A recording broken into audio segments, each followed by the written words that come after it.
Welcome to the Sustainable Travel Podcast. I'm Emma. This is the podcast that interviews a range of sustainable travelers from different backgrounds to see what sustainable travel means to them. And I'm here today with Penelope from the Flyaway Girl.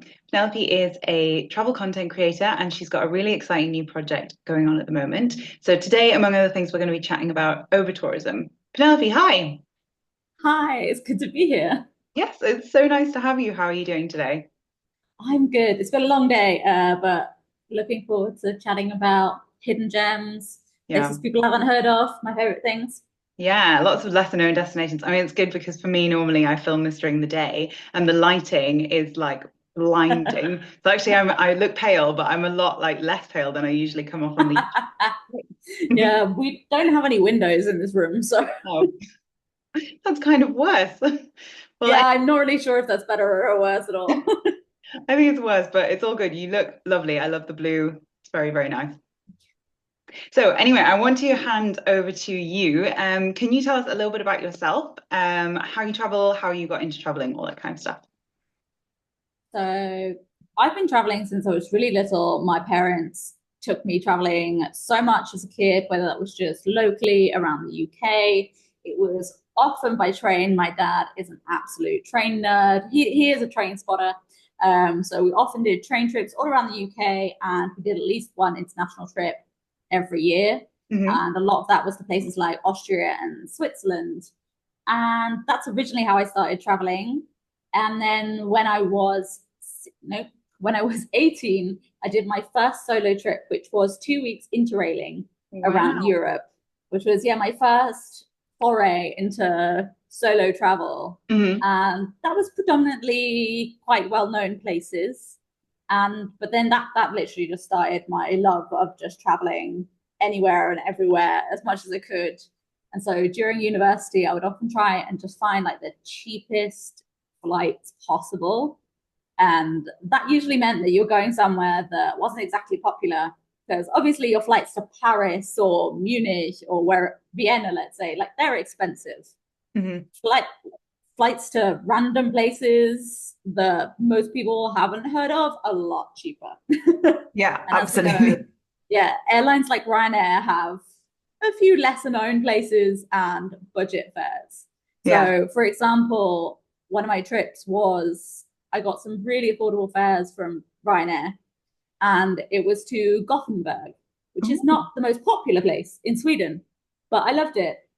And that pretty much started my love of just going places that weren't necessarily quite popular places for people to visit, and mainly just a circumstance. I needed more affordable places, and the popular places were expensive. Yeah. And then I realized I actually quite liked it that way anyway.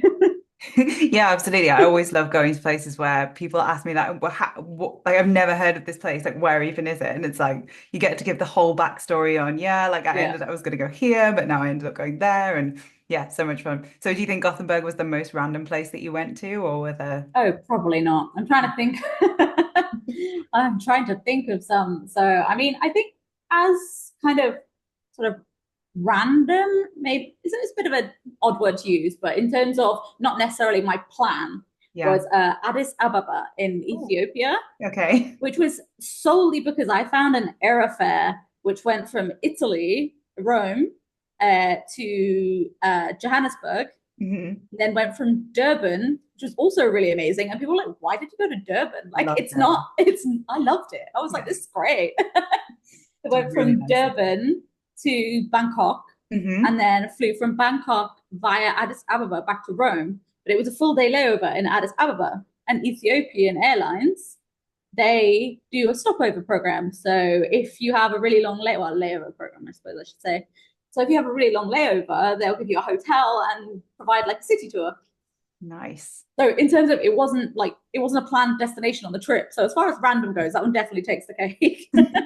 That is really cool. Ethiopia, like for those of the listeners who don't know, I love traveling to all kinds of places, but particularly we always seem to end up in Africa, and we've always skipped Ethiopia. Like we've got, even last time we were trying to do Cape Town to Cairo overland, and Ethiopia was the one place that we just couldn't because they suddenly had a civil war. It was like, I mean, obviously awful for It's them. just rude. Yeah. We How couldn't, we dare couldn't they? like, but we had to skip. So that's extremely cool. And the city tour, did you learn a lot of things about Addis or it was just a random trip? Yeah, we got to try coffee, which is obviously excellent in Ethiopia. Mm-hmm. Try some local food. This is maybe 8 years ago now, so definitely a while ago. But I really want to go back and actually like see Ethiopia properly and not just on about like 16 hours. Yeah, for sure. I mean, it's definitely more than the capital, but that's still a really cool way to Yeah. experience it. Um, and so the Sustainable Travel Podcast, obviously, we're trying to highlight how sustainable travel can mean lots and lots of different things. So traveling to lesser known places in my book is definitely super sustainable, but how would you define it for yourself?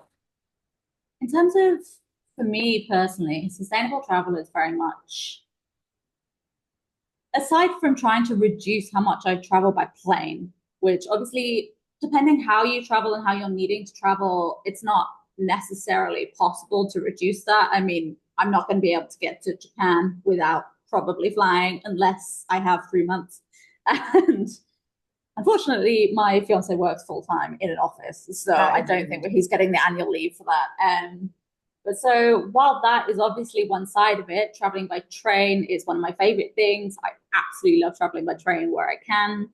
For me, it's very much visiting places that aren't suffering from over tourism, that do need that tourism income, and the where tourism is sustainable in how it helps the community, how your money goes into the community. So rather than staying at some international resort where the money mainly goes to people who don't live in that country, staying at like a local boutique hotel, for example, in Spain, staying in like an hostel or pension or somewhere very local rather than an international chain, visiting like a local coffee shop rather than a Starbucks. And I say that as someone who does quite like Starbucks, but I also love finding a good local coffee shop.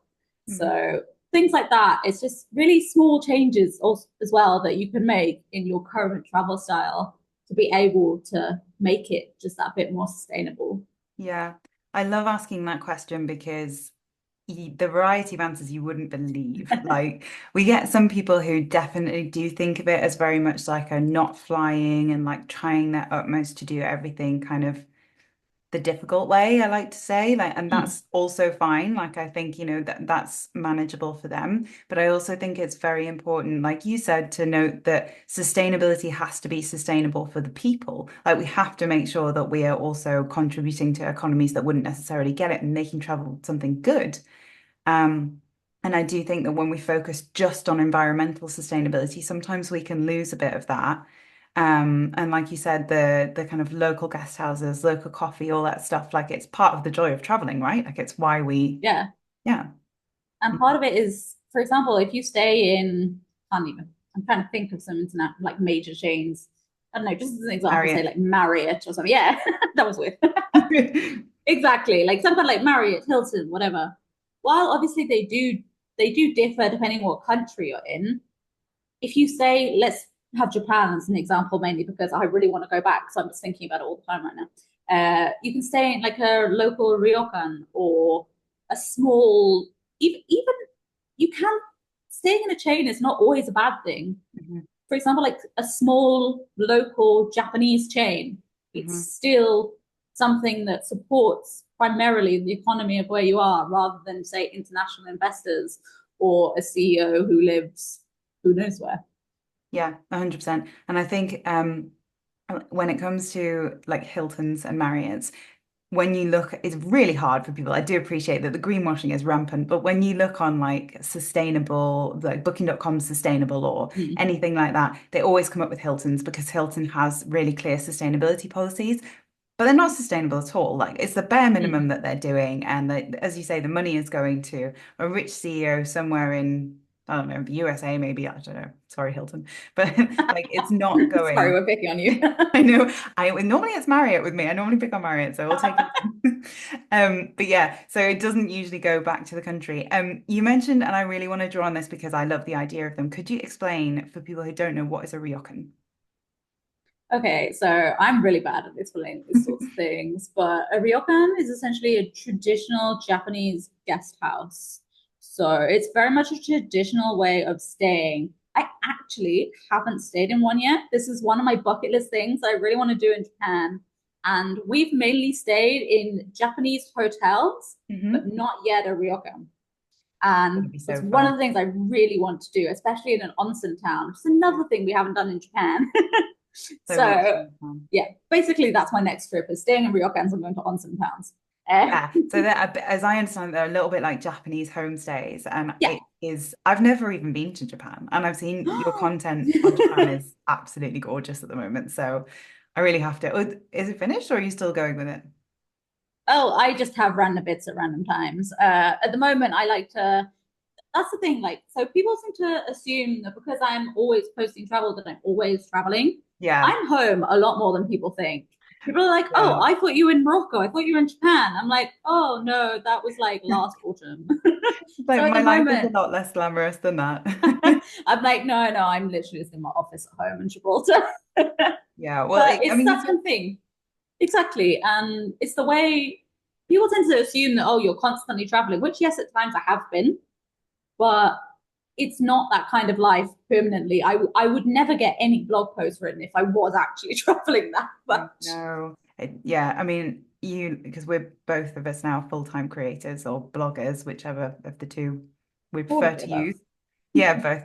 Um, so yeah, it's definitely not the case that you can be traveling full time, but yeah, I mean that's another important thing to say as well is that I guess people have we're going to come on and talk about lesser known places in a second. A lot of the time, what I hear from people is, you can't get to lesser known places in a short trip. So I hear this all the time. This is one of the biggest things I get commented. yes, do you want to dispel the rumors? So, I mean, it doesn't necessarily have to be that your entire trip is dedicated to, let's say, like hidden gems. And Yeah. obviously, you've got a variety of terminology around this. I tend to use hidden gems as very popular for SEO. Uh, Yeah. but I also like to refer to them as just underrated destinations or lesser known places. It doesn't have to be somewhere completely obscure, not near any public transport. Like I don't drive. I'm currently learning to drive. I'm hoping to pass by the end of the year. Hmm. But I don't drive, which obviously makes it even more difficult in certain ways because I do have to rely on public transport. And so some lesser known destinations that yes, they are off that standard tourist track and they don't have that much public transport to them. But there are so many of them that are located on a train line or within a bus journey. So one of the ones, actually, the one I went viral for on Instagram and gained, I think, about 4,000 new followers entirely just because of this one place. So thank you, Magomejuku. And so it's a place called Magomejuku, which is located in the Gifu prefecture of Japan. Hmm. And we did it as a day trip from Nagoya. And Hmm. now Nagoya is not one of the most popular cities in Japan. If you compare it to Kyoto, Tokyo, Osaka, it is way less popular. It's generally skipped. It's you if you go from Tokyo to Osaka, you actually go through Nagoya. And it's a really lovely city. They have some really good food. They're really known for this. I can't think of the name off the top of my head. A certain type of like chicken wings, the way they're cooked. Really good. Highly recommend. Wish I could Okay. remember the name. But it made a really good base Hmm. because we could explore Nagoya. We actually also went to see a local rugby game as Nice. well because my fiance, well, until he injured himself quite drastically, was a rugby player. But we both into rugby and we're both half Welsh, so it's those It's are the must. It's rules. part of Those are your the DNA. rules exactly.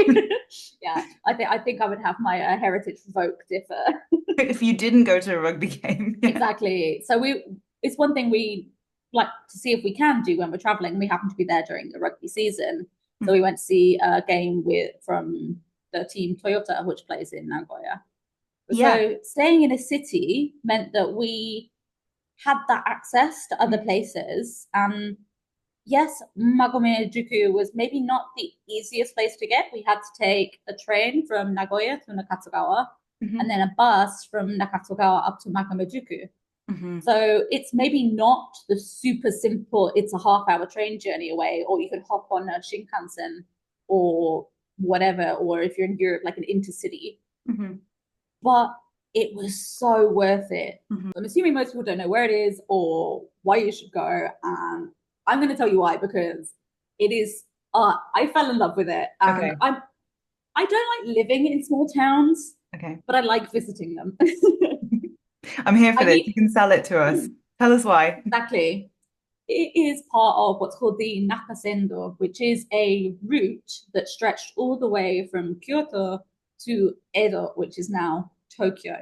Hmm. So this was, I'm not going to say which centuries because I know I'm going to get it wrong, but I'm pretty sure it was around maybe 16th, 17th, somewhere around then. Okay. And so when there was a shogun and they had the daimyo, which were like feudal lords Hmm. who ruled different areas of Japan, but they all came under the shogun as their actual like main ruler. Hmm.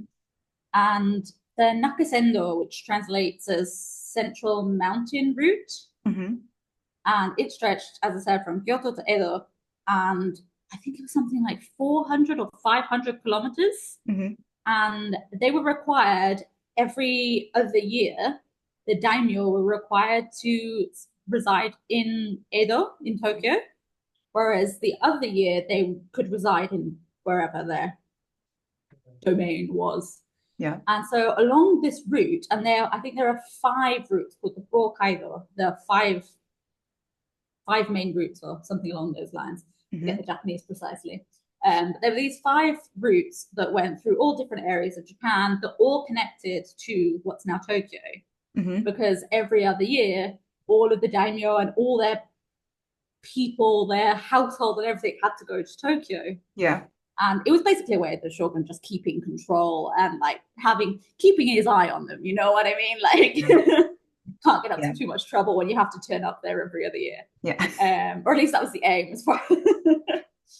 And so for that, these routes had what are called post towns along them. So if you're in Japan and you see somewhere with the suffix juku Hmm. on a name, that's a post town. Oh, And actually, Nagoya was once one of the post towns. okay. And so you have some which are basically don't really exist anymore. You have some like Magomajuku, which was massively restored into kind of it's almost not quite a replica of what it was, but it was very much restored because Oh, it cool. fell into disrepair when people didn't need to go through that way anymore. They could just take the train line. Hmm. Funnily enough, sustainable travel slightly ruined it now. Sorry, guys. Yeah, trains, modern trains. So And they probably weren't sustainable back in the day, to be fair. But so what was I going to say? It's all kind of like old architecture and like, yeah, it is ah, literally what you think of as like traditional Japanese like houses. That's what it is. wow. This winding like main street up a hill. It's so scenic. You've got the Hmm. mountains in the background. I think it's the Kiso Valley, and it's beautiful. And there's a whole variety of these post towns that you can visit. Magomajuku is probably I would say probably one of the better known ones. I think the best known one is Naraijuku, and then you've got ones nearby, so you can walk. So if you're really into hiking, you can actually walk the Nakasendo. Or Mm. I mean, you probably don't want to do all of it. I don't actually know if that's possible, but you can walk part of it. Yeah. And one thing they organized, so I've got a back problem, so I will not be doing this, but I know it's really quite popular with people who are into walking holidays. Hmm. And it acts, have you done the Camino de Santiago in Spain? No, but I really want to. Okay, yeah. So they do it in a very similar way. So I recently came back from a trip to Galicia and I was like, oh, that's very similar. Yeah. That's interesting. So you can walk from, say, let's say as an example, Magomajuku, you can walk to Magomajuku or another one further along the trail. And they will basically send your luggage from Yeah, one I town to the knew next about town. this. So you don't have to like take it all in the backpack. You can have a suitcase. So, and like they do that on the Camino de Santiago as well.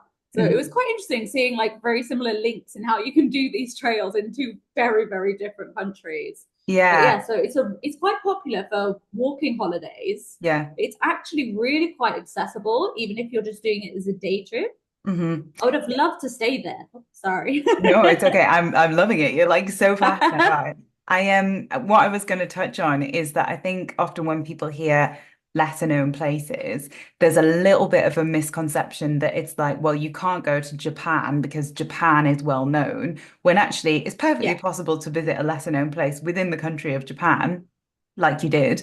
And for myself, for example, I happen to live in a lesser known place in England, and we very rarely get tourism, which we actually quite need. And we have a lovely city, and I look at it and I can see how, Yeah. over tourism in some parts of this country, and then we have under tourism in others for sure. Yeah. And it's even certain places. So I'm gonna use Marseille as an example because Hmm. I was just reading about their aims with tourism recently, which was really interesting to know. So I am such a nerd for tourism boards like press kits Yeah, where they have all their statistics of like which regions get visitors and things like that. I love it so much. love It's a that. little concerning, but if everyone can just send me their like tourism data, that'd be great. Thank you. I was going through the ones for like the German regions recently. I was like, ooh, Ooh, I bet that would be really interesting, actually. I'm it also is a really nerd. interesting. I actually have it written down here, so yeah. So tell us about Marseille.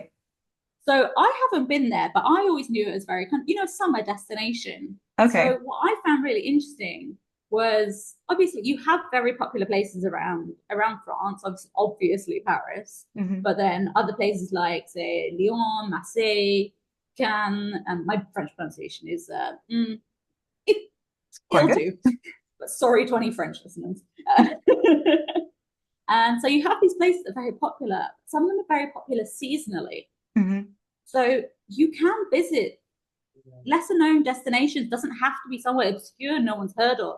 It could, and making it sustainable. It doesn't have to be somewhere that no one's ever heard of. It can just be visiting somewhere during the off season, Hmm. which is one thing that I try and talk about quite a lot. So I'm actually going back. I've been to Santorini in Greece once before, Hmm. and I'm actually going back next month as part of a larger trip. And I was a little unsure about this because, I mean, I talk a lot about going to lesser known places. I talk a Yeah. lot about traveling sustainably. And so for me to go somewhere that suffers massively from over tourism, I was like, this feels almost like I'm betraying my brand. Yeah. But I'm going in October. I also went in It's October. yeah. It was And so I great. think the last time I visited was June and it was heaving. Mm. I also just don't like crowds, which has probably kind of helped with why I chose this as my preferred way to travel.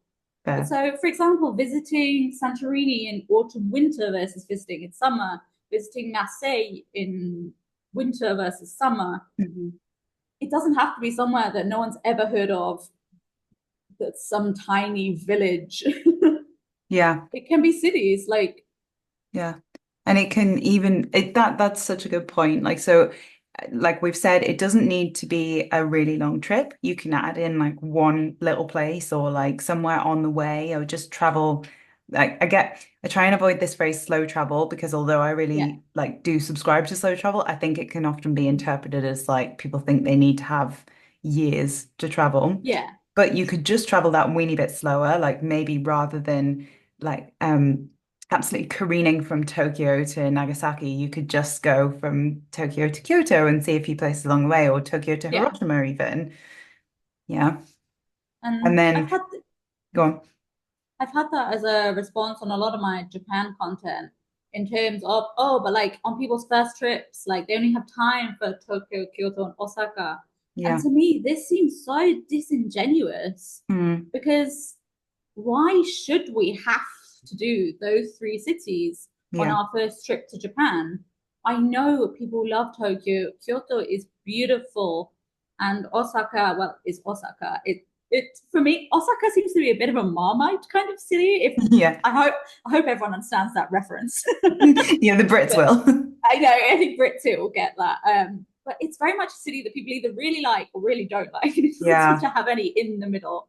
So like I know quite a few people who really don't like Osaka. Yeah. But like for me, I liked Kyoto. It was beautiful, but it was so busy. Hmm.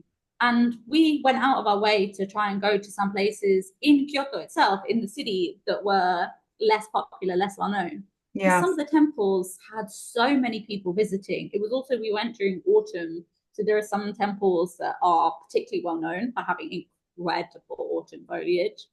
And yes, they're really worth a visit. Yeah. But combining that with going to one that's not got many people, we went to one, I think it's maybe three other people all the time we were Yeah. there.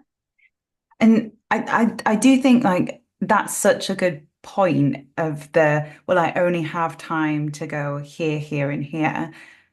And in a way, that's to do with the demographic that's visiting Japan because it's either, for the most part, Americans, Europeans, and people who are traveling quite a long way. So they feel Yeah. like, well, I've really got to cram the highlights in like as quickly as possible. But if you think about Mm. it, you wouldn't say, because like Japan, no, I'm going to embarrass myself. I don't know what's the same size as, but you wouldn't go to say Spain and say, well, I'm going for a week, so therefore I have to see Malaga, Yeah. Barcelona, like all of these places and Madrid. Yeah. Otherwise, I just haven't been to Spain. Like you pick a Yeah. city and go there. Hmm. I think I actually saw Japan superimposed on a map of Europe before, Oh, and it stretched from around Spain up into like Germany or further. It's like it's a yeah, lot bigger than people think. really big, and all of the islands as well. Like it's just Yeah. not possible. And I think it can be a real shame to say, well, it's Mm. only the sum value of Japan is these three cities, which I'm sure are Yeah. amazing, but they don't sum up everything about Yeah. Japan. Exactly. And that's what I almost get a little frustrated when people leave that kind of comment because I see the same when people go to Iceland of doing the Golden Circle. And it's just because you're going to a place, you don't have to go to these specific places. If you go to Japan, you don't have to go to Tokyo. Hmm. Like, I know a lot of people want to go to Tokyo, and that's absolutely fine. If you Hmm. want to go there and you're really keen on going there, then go there. But if you don't really like big cities that much, then you don't have to include it on your itinerary. Yeah. You can stay nearby and do a day trip into Tokyo. For example, stay in Kawagoe, which is in Saitama, Mm. or similar to that. Like you don't Stay in have to Mount go to these Fuji. places. Mm. And there are so many places around Mount Fuji where you can stay. Yeah, So small towns. I think a lot of it comes down to accessibility. Like I think people feel, well, I'm too scared. I kind of can't plan this on my own. So we're going to come on to that and how yeah, you can help them. yeah. Um, Get a lot of questions about the language barriers as well. Because people mm. assume that because it's not big cities, you can't communicate. Mhm. So I Which wanted is to sometimes the do that. case, but that's what we have Google Translate for. Exactly. I was like, we have all this technology, like use it. Yeah. It's great. You and I are both linguists, so we probably like have a bit more Yeah. confidence. But I mean, admittedly, I did spend like 3 months before we went to Japan for the first time doing a course, so I am an anomaly. I knew you would have done that. We've kind of covered that it is just as easy just to slot somewhere in if you can. Of course, I think we understand, don't we, that like people are going to want to have these like bucket list items that they always do. So no one's Yeah. expecting anybody to plan a whole 2-week trip full of lesser known destinations. However, it is good to try and include them. Can we chat a little bit about why and why that matters to these people? So it's actually like, what? Why should you bother to visit somewhere that doesn't get that many visitors? For me, the main reason is because they're also worth it. Like, yes, there are places that they don't get any tourists for a reason because there's not that much to see there. It's not a tourist destination, and that's fine. No one's asking you to like visit. I Sheffield. can't. Or Sheffield. Or Sheffield. I really, Like, that came out of nowhere. But I did a press trip with Visit Leeds, and someone's first response was Leeds. oh no, I quite like Leeds. I know, I quite liked it as well. I've never been. It's got amazing architecture. I think a lot of the more industrial regions of the UK get a big Very bad rep, yeah. yes. It's the same in Germany. You get a lot of the like very like more industrial regions where they get such a bad reputation, but they Yeah. have amazing places as well. Yeah. And so there is tourism in a lot of these places, but they're just not as internationally well known Mhm. as other destinations. And I think that's also one thing that I should point out is I tend to talk about places that are lesser known internationally. Yeah. So I think that's quite a useful thing to just point out is that when I'm talking about places that are like hidden gems or underrated or lesser known, for me, this is for people from the UK, people from the US, people from around Europe that aren't necessarily from that country itself. Yeah. Because there are places that are relatively domestically popular, but Mm. not internationally. And Yeah. so, That's a really important point. I think a lot of the time when we use this phrase hidden gem, like the phrase hidden gem gets a lot of bad press, even from like I have looked at it before and thought like, oh, I wish there was another way to say this, but you're so right with like the Google search engines and everything, like it does get picked up. But when we're talking about that, it is really important to recognize that most of those places, like locals know about them. Locals have been yeah. going for years and they've been saying this Mm, is a really great place to go. It's just the tourists who haven't quite figured it out yet. yeah.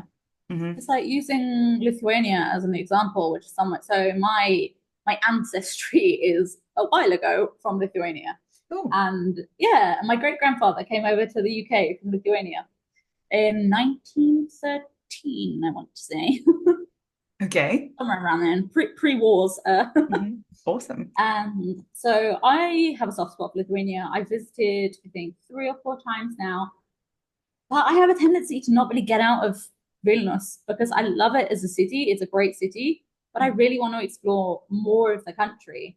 And so Mm. there are places that I know as quite interesting destinations in Lithuania that are very popular to Lithuanians. Mm. But if you mention Nida or Palanga to an international tourist, they're like, I don't know where that is. And to Yeah. be honest, there's a fair amount of international people who don't actually know where Lithuania is. So Yeah.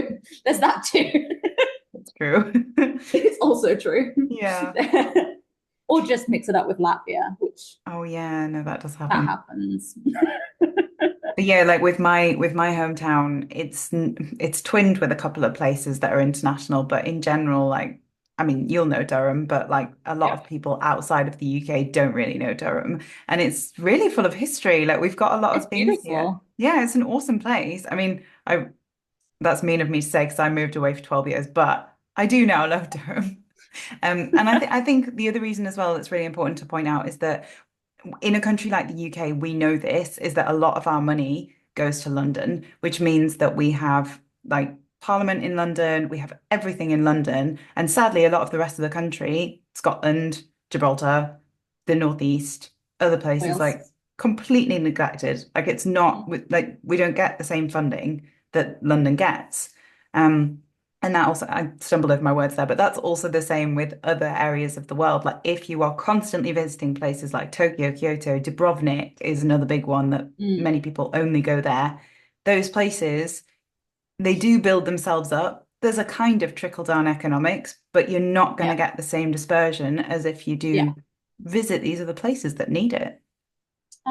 One thing for me that I also, when people talk about they want to go to Dubrovnik or Santorini, especially when they're going around peak season, is for me, I feel a little bit sad because you are going to get disappointed. Yes. Because I've been to Dubrovnik and I went in September, so not peak season, but not off season either. Mm. So Still I hot. suppose we could call it shoulder season. I feel like September is becoming peak season nowadays as Yeah. well. I feel like it's like so many more months nowadays that are peak season. Yeah, it's a fair point. It's still very hot. Yeah. Oh God, I'm still sat here. I'm in Gibraltar and I have a fan on me right now. Stop It's it, I'm almost freezing. I'm like freezing. But although yeah, you're I so right. I did see people wearing coats today, so I'm just putting that out Okay. there. Anyway, back to Dubrovnik. Mm. And I had seen so much how beautiful Dubrovnik is, all of this Game of Thrones, all of this amazing architecture, it's stunning. Hordes and hordes of tourists, huge groups, basically couldn't actually like walk at a sensible speed because so many people everywhere. Mm. And even as someone who was expecting that, it was still disappointing Yeah. Yeah. because I felt like I couldn't appreciate it enough Yeah. because there were just so many people there. And luckily it was a short visit for us. We were staying in Split, Hmm. which beautiful city. And to me, at that time anyway, so much better than Dubrovnik because we Agreed. didn't have that issue Mm. with so many tourists. And this is also for me, I enjoy cruises. Mm. I worked with cruise companies, but I have certain issues with some cruises and the way they're done. And I'm also saying that as someone who lives somewhere that is a cruise stop. Yeah. Cruises is almost a separate issue that we could That's an make. entire other podcast episode, I I know, I was think. gonna say we could make this like an hour-long podcast. Ooh. But in terms of these places as well, if you felt that way as a tourist, imagine what the locals feel like. Like Exactly. they can't even go to the center of town without being Yeah. inundated. And this is over tourism is such a Yeah. hot topic at the moment. With what's going on in Barcelona, it's Exactly. actually come to national media, Yeah. international media, I suppose. Yeah. For me, it's sort of national media. I don't know anymore. Crossover. Yeah. Mm. It's exactly that. Like the tourists in Barcelona, like, and it's the same with Lisbon. Like you've got and Yeah. a lot of places in the world, but you've got people who, Mallorca, Dubrovnik. yeah, like they don't even want tourists there anymore. And how sad is that? Like how sad It that, is. It's yeah. frustrating because as someone, obviously I'm not from Gibraltar, Hmm. but I've been here for 5 years now. I love people seeing the beauty that is my home. Hmm. I love it when friends come to visit and I get to show them around and I can be proud of where I am, where I'm living, Hmm. where my fiance is from. But sometimes it can get so frustrating with how many tourists you sometimes get at one time. Hmm. Because we've had cruise ships in with over 5,000 passengers. Hmm. We have a population of about 32,000. Hmm. That's what? It's a sixth of your That's almost a population. sixth Hmm. of our population turning up at one time. And to me, I don't think it does Gibraltar, as an example that I know best, it doesn't do Gibraltar any good either. Because when you're one of 6,000 tourists arriving at the same time, and bearing in mind, we're 6.8 kilometers squared, Hmm. there's a limited amount of things to do. Yeah. And so for people, when they arrive here, they do a shore excursion. They obviously want to see the Rock of Gibraltar. They want to go up. They want to see the Barbary macaques. They want to go up to the skywalk. They want to do this and that. But so the other 5,000 people. And so I've seen it before where essentially there is just a traffic jam Mm. of the minibuses that do the tours up the rock. And so all they do is they spend their tour in Gibraltar pretty much in a traffic jam because the other 5,000 passengers are wanting to do the same things. Hmm. And it frustrates me as a resident who A has to then deal with the congestion in town, Hmm.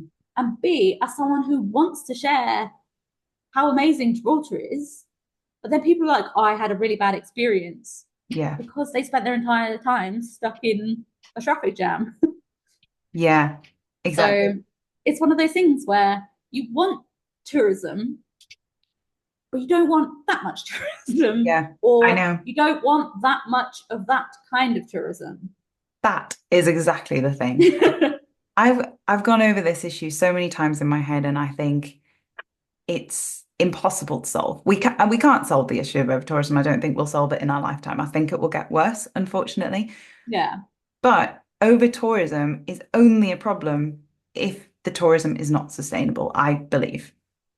I think if you go into one place and you're trying to see as much of it as you physically can within 5 hours that you've got off the cruise ship, like that you've got to travel, that you're rushing through, you will not do that in a sustainable way. And in the case Yeah. of Gibraltar, I don't mean to speak for you guys, but just an issue that Go I for it. know of, having been there, the macaques. That's mainly because you're not actually supposed to take any food with you up the rock. There are many signs about it, and Exactly. people ignore them and learn the consequences. And Exactly. people then assume like they're not fed. And I'm like, no, no, no. They just know that if you have a plastic bag, you've probably got food. Like, and I say this as my own mother made this mistake, which I will still point out to her. It's a funny story, but basically we'd completely, and I forgot as well. We'd forgotten that we had a tube of Pringles Oh no, in her that's the backpack, worst. and we got up the top of the rock. We went by cable car, and we got up the top of the rock. We were just walking around, and most of the time, we call them monkeys. They're not monkeys. We know this. We're just always going to call them monkeys. It's a lot easier than Barbary macaques. Yeah. And so one of the monkeys came over, and usually they're pretty chill. Like as long as you don't get near like babies or Yeah. don't make eye contact, especially with like the adult males. Like it's the same with a lot of wildlife. Like you just got to be cautious around them. And if they do try and take your snacks, just let them. Don't try and Yeah. fight them. Let the Pringles go. So You don't need the basically, Pringles. just let them have the Pringles. But so this monkey jumped on my mum's back, and it's in her backpack. And I'm not gonna lie, it was quite impressive to watch. Not great, but impressive. Oh my God. Jumps on her back, unzips the backpack, gets the Pringles can. Like, it's an animal, but like the level of like smart. Gets the Pringles can, goes away, like to a little bit further away. So we're further away from it. So takes off the lid, like gets off the plastic lid, and then just like makes a hole into the foil.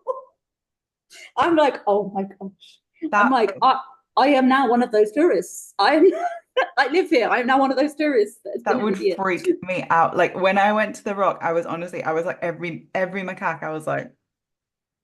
I've actually never had an issue with them. Except for the Pringles. Okay, aside from the Pringles, technically that's my mother. Yeah. But what I will say, just to slightly bring it back to a more serious topic, that's the problem, is that tourists have gone, fed them, and now they are aggressive, and they're not aggressive animals. They're just wildlife living in the area. Exactly, and they are fed. They're fed well. They're really well looked after, and I mean they are unique. They are the only wild monkeys in Europe, as far as I'm aware. Yeah, I think you're right. I should know anything. I don't know. I really should know that. And have you so we've obviously, like, you've given us some great stories of like places that you've been to where you've absolutely loved them and it's paid off to do this kind of off the beaten track travel, let's call it. Have you ever had any nightmares? Yes. Okay. Do tell. The thing is, especially when I used to travel like on a student budget, which was minimal, let's just say, I would obviously take the cheapest option, which was often buses. Usually like not even trains, it was buses. Yeah. Because I'm sorry, £4 for a megabus. Yes, that is the way. And I've had a variety of issues when I'm traveling, some more, let's say, more serious than others. Some simply been a bit of a, may I even say this on a podcast? Bit of a cock up. Yeah. Can I say that? It's not made for kids. It's fine. Essentially, just a bit of a cock up from my own planning or not getting things organized well enough. So a very recent one was actually, I think this is where you can say, okay, that place doesn't get tourism for a reason. So my fiance is going to laugh when he hears this because he reminds me of this on a regular basis. He's like, remember when we went there? So basically, we were traveling from Hiroshima up to Kanazawa. So from starting in Hiroshima, heading up to Kanazawa, and then finally going to Toyama, which is where we were staying. But we needed somewhere to stay in the middle because it was way too far to do in one day, and we wanted to spend the day in Kanazawa. Amazing, beautiful, highly recommend, especially spring or autumn, stunning. Anyway, and so we really wanted to do that, and so we were looking for somewhere in the middle that we could stop off at, and I had a look, and we could do Osaka, but we'd already stayed in Osaka. We didn't want to stop in Osaka just for one night, so I looked at some options, and one of the options was staying on Lake Biwa, which is a beautiful lake, and there are tourist spots on the lake. Maibara is not one of them. Noted. Yes. I have this disclaimer on like my blog posts or social media that goes, we stopped here. I don't recommend doing that. So we were planning. So bearing in mind, I do all the planning. Yeah. Like I am the planner, mainly because if I don't know what the plan is, I get very anxious. That's fair. I must know what the plan is, and I quite like planning it. I'm quite good at it. So my fiance just lets me have at it, generally. He's a good lad. After this incident, I think he was like, maybe I should have a little more oversight. But essentially, so we were going from Hiroshima to Maibara. That involved going via Osaka, just changing at Osaka to get to Maibara. And then the next day we would go straight from Maibara to Kanazawa. So spend the day in Kanazawa and then go to Toyama where we would go to a hotel. We get to Osaka The trains are full. We cannot get on our train. And people who know Japan will be like, what? The train was cancelled. Oh. Which for Japan is really uncommon. Exactly. I can't remember the reason off the top of my head, but I think it was weather related. Like there was some actual reason, some meteorological reason. Wow. And so he's going, maybe we just stay in Osaka. And I'm there. I'm one of those people that if there is a plan in place, I feel the need to stick to that plan. Do people maybe call me a control freak? Probably. I understand. Is it just a personality quirk? Also, probably. Yeah. So he was like, let's just stay in Osaka. And I'm like, no, we've booked this place. Like, we've already paid for it. We should go there. So we end up on this local train, bearing in mind, it's all these poor Japanese people who just want to go home. Yeah. We're there with our suitcases, stood, and we are sardines on this train. No breathing room, nothing. Oh my God. And then we do make it to Maibara. There is basically nothing there. Our hotel was cheap for a reason. Turned out we had accidentally booked a smoking room, so everything smelled of smoke, which probably was also my fault in that case. To be honest, I kind of forgot that that's even a thing. Yeah, like I didn't even think that I would need it, but after that we then checked all reservations. So top tip, double check that your room is non-smoking. If you listen to this podcast for one reason, it's to know that smoking. Please just double check this, because they do still exist in some places, particularly in Japan. Like I grew up in the UK. I'm not used to like smoking hotel rooms anywhere, even outside. It's a bit taboo. Like I know. Like I still remember the drama of being in the UK when the whole like smoking inside pubs ban came in. I digress.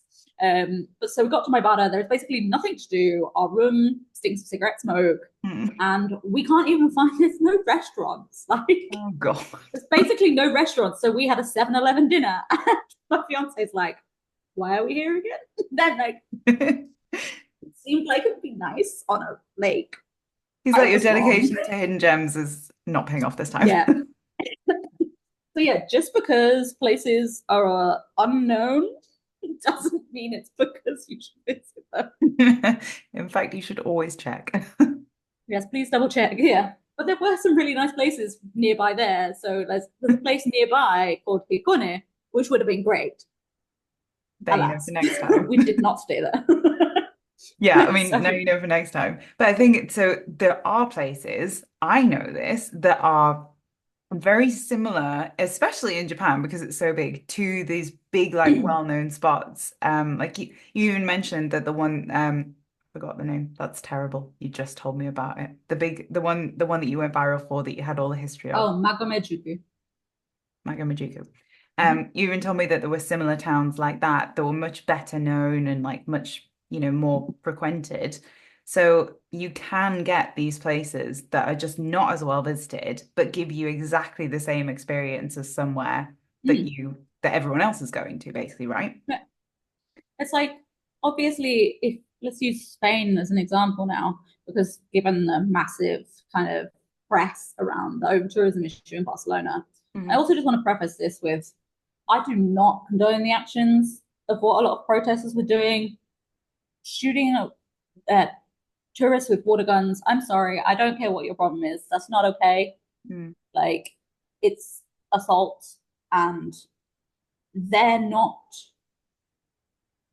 because just because you have an issue with people visiting, it's not necessarily the tourists that are the ones being a problem. Blame your government for not doing enough to help the issue. Blame, I suppose, Airbnb was massively blamed, for example, in Barcelona, and I have my own issues with Airbnb and how it works.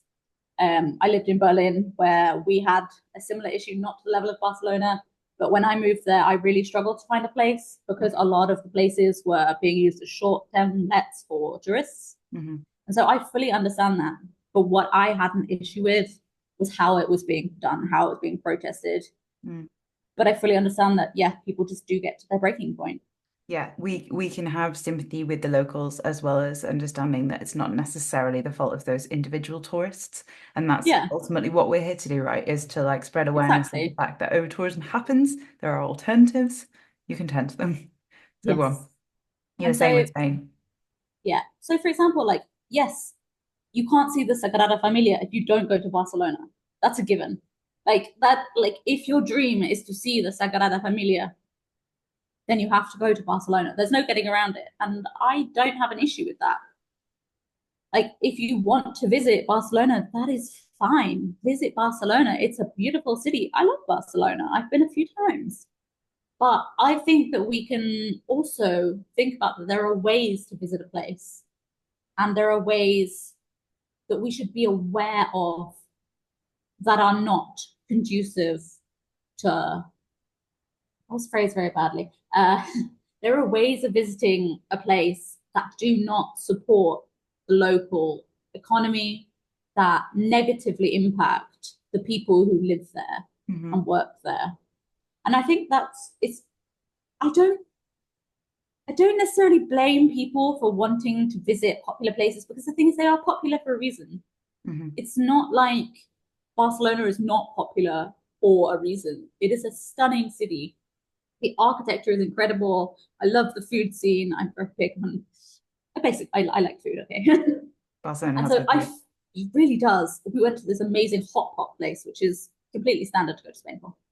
But the thing is, places are popular for a reason. It's not like there's no reason to go. There will always be reasons that people want to visit Barcelona. They want to visit Sevilla, Seville, as an example. It's incredible. There's so much to see. It's so worth visiting. But when we think of visiting these places, I think we need to be aware of our impact on the local community. Yeah. And I don't expect, let's just say, the average tourist, I don't expect them to visit. I don't expect them to be looking up what the kind of like average tourist numbers per year are, which is what I like to do, to have a look at how over touristed is this place. Mm-hmm. That's one thing I like to do. Do I expect the average person who goes on one holiday in the summer to do? Not in the slightest. But is that what I want to be able to share and maybe inspire people to not necessarily skip these places, but to think of alternatives? Absolutely. Mm. Because we are very lucky in what we do, in the fact that we can do 12, 20, whatever trips a year. Yeah. Because, yes, when you are working full time, your kids are in school, and you only have, let's say, summer holidays for like a 1 week, 2 week family trip, and you don't have the money for the entire family to go on an international trip, Mm-hmm. more than that, then that's completely fair. Mm-hmm. Like you have this limited amount of time to visit these places. You have a limited amount of time on this earth, and there will be certain places that you want to visit, Mm-hmm. and that's fine. But just being aware of, let's say, as an example, Airbnb in Barcelona, just being aware of the impact on local people that, say, renting an Airbnb in August can be. Yeah. Because people literally can't get accommodation. Like we're in a housing crisis worldwide. Like it's not Mm-hmm. like people just I don't know, it's not like well, their rent does go up, but it's not like their rent just goes up a little bit. Like their rent Yeah. goes up to such a level they can't really afford to live, or they can't find somewhere to live when they need to change Yeah. Someone house. was telling me about this in, I think it was Mallorca. I want to say it was Hmm. Mallorca.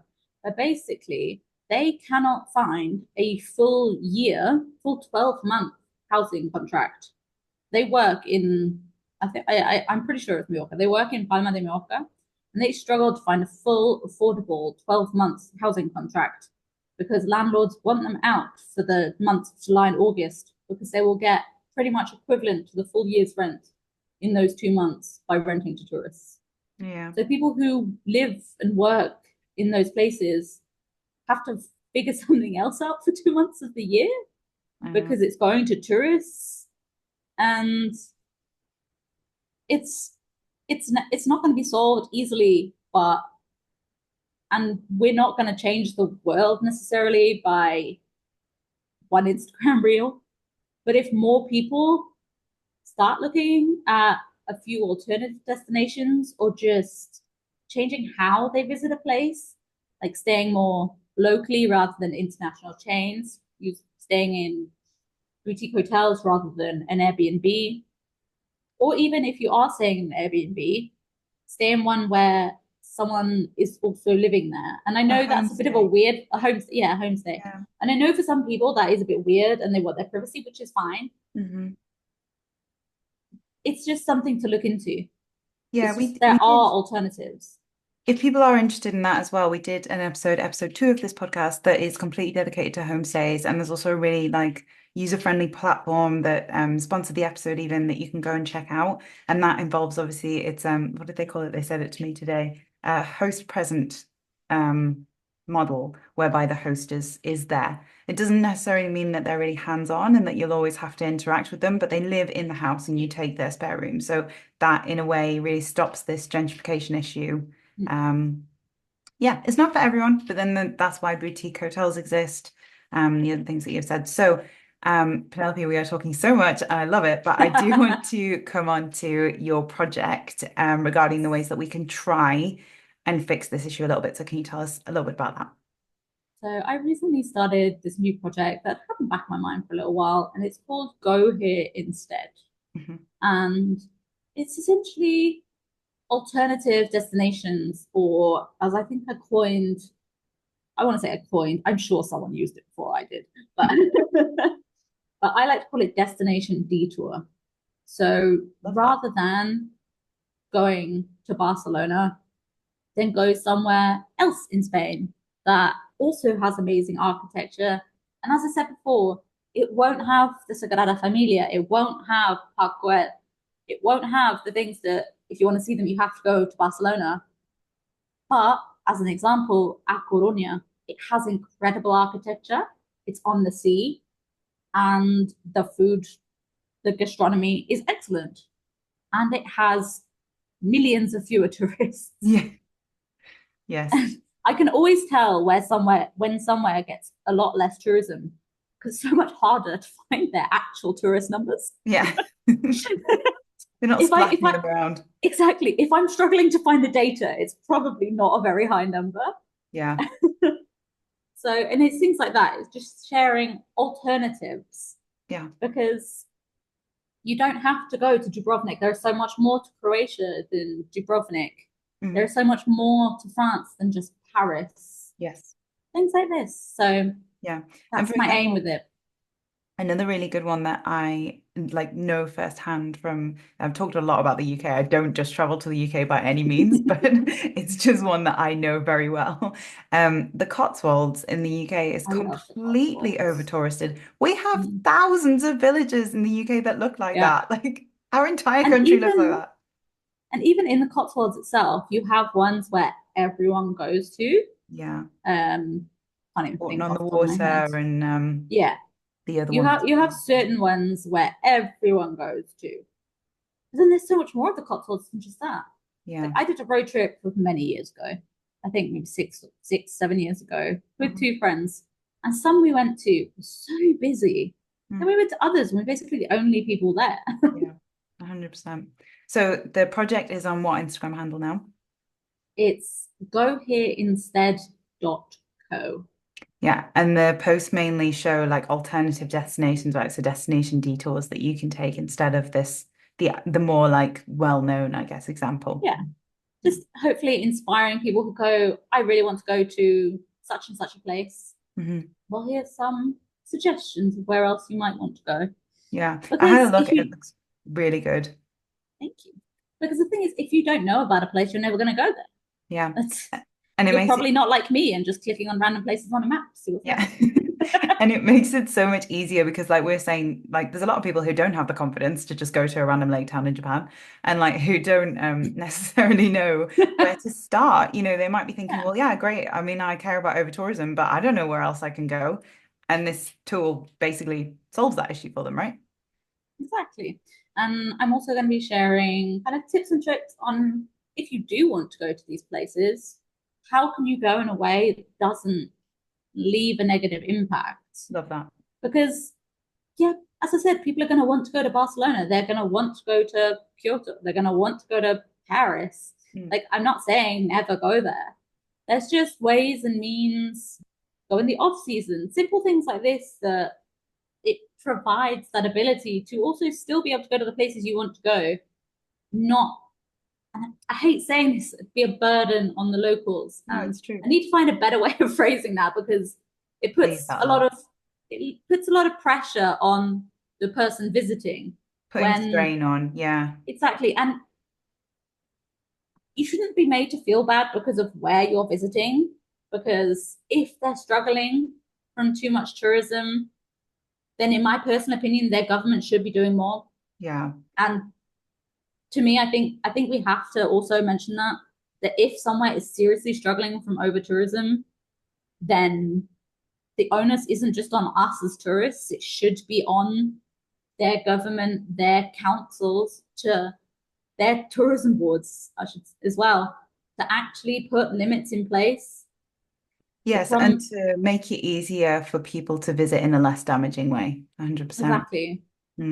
And this is my last question. I just want to know, where can people find you, and what else are you working on right now, if anything? So I'm currently looking at doing a few trips through the end of this year. I can't say where yet, but hopefully some amazing lesser known places around Europe is the plan. But I'm also doing a cruise, which, as I mentioned, I will be seeing how it goes, because there will be some places that I'm visiting that I've visited before, and I know they struggle with over tourism. And I will be showing the reality of that as well, because I think that's also very valuable to be aware of. And we will see what they're like in off season. But we're also going to places like Corsica and Sardinia. Nice. Which I'm so excited, because I've been wanting to go there for ages. Yeah. I'm so excited. It's like certain places I've wanted to go for so long. Yeah.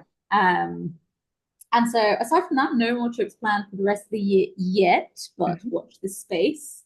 And you can watch this space on Instagram. And you can find me at the flyaway girl with underscores between the words. So at the _flyaway_girl. It takes a lot of concentration.